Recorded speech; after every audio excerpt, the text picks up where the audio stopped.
There's a specific kind of cruelty in watching a team this talented run out of answers.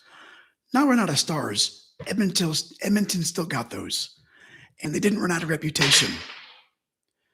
The Oilers still walked into this series with Connor McDavid, Leon Draisaitl, years of playoff scar tissue, and the kind of top-end talent that makes every opponent feels like the roof could cave in at any second. But reputation doesn't kill a penalty, and it doesn't clear the crease, and it doesn't make the second save, win the next board battle, or stop a young team from realizing it's no longer supposed to be scared. The Anaheim Ducks didn't just beat the Edmonton Oilers.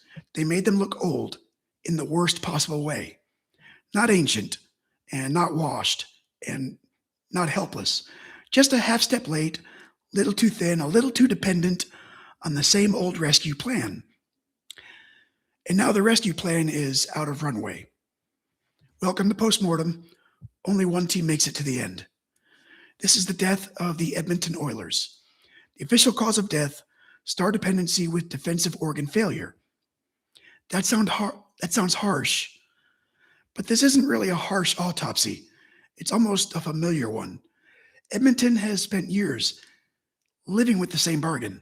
If McDavid and Draisaitl are great enough, and if the power play is sharp enough, and if the moment's big enough, it bends towards the best players on the ice. Maybe all the other problems can be outrun. And sometimes they can be outrun. That formula can win rounds, and it can terrify opponents. It can create the feeling that no deficit is real, no series is safe, and no season is truly dead as long as McDavid has another shift coming. But eventually the bill shows up. Anaheim was the bill. The first symptom was the Oilers losing control of the series' emotional temperature. This should have been Edmonton's territory. Big stage, high-end offense, veteran pressure, a Ducks team trying to grow up in real time. And that's usually where the other contender, the older contender, puts a hand on the younger team's forehead and says, not yet. Instead, Anaheim kept getting braver. The Ducks didn't play this like a team asking permission. They played through the contact, through the swings, and through the noise. They played through the moments when Edmonton still looked capable of flipping the table.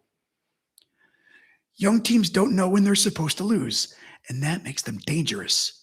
Once they survive the first few punches, they stop treating the favorite like a favorite. Edmonton needed to make Anaheim doubt itself. Instead, Anaheim made Edmonton look like the team with questions. Symptom number 2, it was the old Edmonton math failing. Now, for years, the Oilers have been trying to simplify playoffs hockey. They've been able to simplify playoffs hockey into a pretty reasonable formula. Get enough from McDavid and get a little more from Draisaitl. Let the power play tilt the ice and hope the rest of the roster does enough not to sink the operation. That's not an insult. When your best players are that good, it's a plan. But in this series, the plan started to feel less like a weapon and more like dependency. Draisaitl could still score.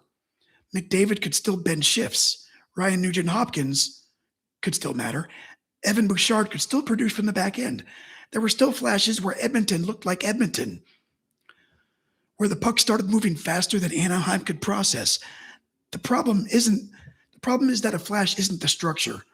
A flash can win a period, and it can win one game. It can make everybody sit up straight and wonder if the inevitable comeback machine is finally waking up. But it can't cover every leak, not against a team that keeps coming. The third symptom was the back end cracking under repeated pressure. And this is where the autopsy gets ugly, because playoff deaths are rarely caused by the glamorous stuff. They're usually caused by the dull stuff.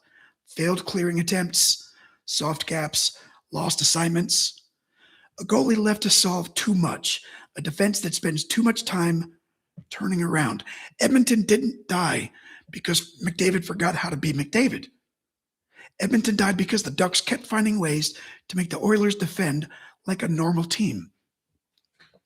And that's the secret. Make Edmonton ordinary enough, and the whole machine starts to look mortal. Anaheim got traffic, second chances, and they got Edmonton moving backwards. The Ducks made the Oilers defend sequences instead of just moments. and Edmonton didn't have enough clean answers. Once that happens, the pressure changes. The Oilers weren't just chasing a game, they're chasing proof that they're still the team that everyone thinks they are. And that's sort of a sad place to play from if you're Edmonton. The time of death came when the elimination game stopped feeling like a comeback setup and started feeling like a confirmation. At some point, the scoreboard stopped being a problem to solve and became a verdict to accept. You can hear that shift. The building understands it before the players could admit it. Every dump in felt heavier, and every missed pass sounded louder. Every camera shot at the bench started to look like evidence. There were still shifts left, and technically, there was still some hockey left to be played. But the season already left the room. You can tell when a team still believes it can push. You can tell when a team is just waiting for the clock to make the truth official. For Edmonton, this game hurts because the window isn't theoretical. It's not some rebuilding team window where everybody can shrug and say, the future's bright. The Oilers have Connor McDavid, and that changes the standard. When you have one of the greatest players who's ever lived, every spring carries moral weight. Every elimination feels bigger than one bad series. Every year that ends like this gets added to the same uncomfortable question. How many chances do you get with a player like that? How many times can a team ask its superstars to be the entire solution? McDavid wasn't the problem. Draisaitl wasn't the problem. That's almost the point. They can be excellent, and the team can still fail. They can reproduce, and the season can still end. They can drag the whole thing uphill for years and still reach a point where the slope wins. And that's the cruelty of this era of Oilers hockey. The top of the roster is championship grade. The total organism keeps finding ways to break down before the end. Anaheim deserves real credit here. This isn't a fluke wrapped in a weird bounce. The Ducks took a series from a team that's supposed to have too much playoff experience, too much firepower, and too much scar tissue. Too much everything. Instead, Anaheim is the fresher team, the hungrier team, and the team looked like it discovered something about itself and wanted to keep pulling on that thread. And that's how a young team becomes dangerous, not by being perfect, but by surviving enough chaos to realize the other side can still bleed. The Ducks, they made the Oilers bleed. Then they made them chase, and then they buried them. So what survives for Edmonton? The obvious answer. McDavid, Draisaitl. Of course they survive. The high-end talent. You don't throw that away because one series went bad. But the illusion shouldn't survive. The idea that Edmonton can simply run this back as the same players to solve the same problems and expect a different ending because the hockey gods owe them one? That needs to die right now. This wasn't just a loss. This was a warning label. If the Oilers are serious about turning this era into something more than highlights, award ballots, and springtime heartbreak, they need more than another speech about urgency. They need a roster that can win minutes when the Stars are not carrying the entire room. They need defensive calm, goaltending stability, and a version of themselves that can survive when the game gets ugly and the power play isn't enough to save them. At some point, a great player's prime stops being a promise and starts becoming a deadline. For Edmonton, that deadline feels a lot closer tonight. And that's the sad part because Edmonton's not a hollow team. They're not a fraud. The Oilers aren't a paper contender that gets exposed the first time the temperature rose. They got real weapons. They got real belief.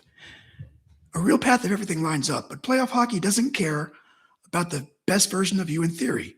It finds the weak spot and presses until something gives. For Edmonton, too much gave. The penalty kill gave. The defensive structure gave. And the depth gave. Once inevitability leaves a team like this, it leaves something much harder to watch. It leaves desperation. McDavid can still create magic out of a broken shift, and Draisaitl can still turn half a chance into a goal. Bouchard still makes the puck look like it's attached to a string sometimes.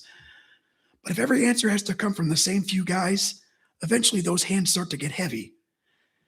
Anaheim didn't need to be more famous. Anaheim needed to be deeper in the right moments, sharper in the dirty spots, and calm enough not to flinch when Edmonton tried to become the Oilers again. The Ducks did all of that, and the Oilers didn't have enough behind the Stars to stop it. So here's the eulogy. The 2025-26 Edmonton Oilers didn't die because they lacked brilliance. They died because brilliance had too much work to do. They died with two of the best players in the world, still dangerous, gifted, and capable of making any shift feel like a threat. They died because the rest of the structure couldn't hold the weight, and because Anaheim's young enough not to care about their reputation and good enough to punish their flaws. There's no shame in losing to a team that outplays you. There is pain in wasting years of greatness by asking greatness to cover every single crack. The Oilers aren't empty, and they're not irrelevant. They're not dead on arrival. That's what makes this sting. They're alive enough to believe. And then the Ducks came and made their belief look naive. Final ruling, death by star dependency with defensive organ failure. The Edmonton Oilers are gone. Thanks for watching.